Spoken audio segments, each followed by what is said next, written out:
I'm not supporting of Russian military action, and I do think there has to be a peace process, and there has to be a process of demilitarization of the Ukraine and sticking to the original non-nuclear agreement. But I'd also say this: the hypocrisy of the West is unbelievable on this.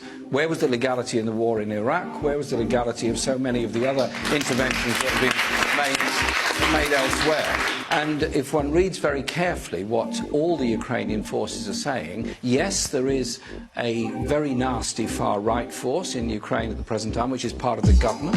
There is also a more liberal grouping in the Ukraine. There is also a very large Russian grouping in the Ukraine who obviously have some loyalties towards Russia.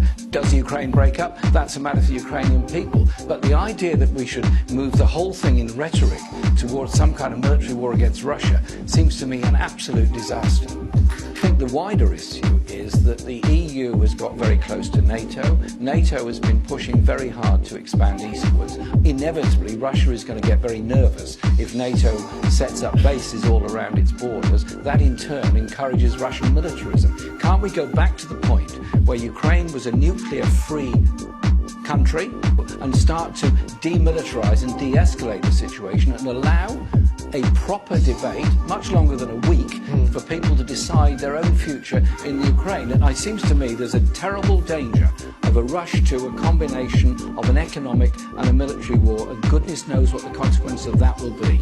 I'm quite alarmed by the way in which the NATO General Secretary seems to be ramping up the ante all the time. It's not his job to go around promoting wars. He's meant to be answerable to a number of different governments. He appears to be behaving as though he's some free agent who could say and do what he likes and develop this very, very dangerous scenario. Ukraine has been the war ground of Europe for 2 centuries.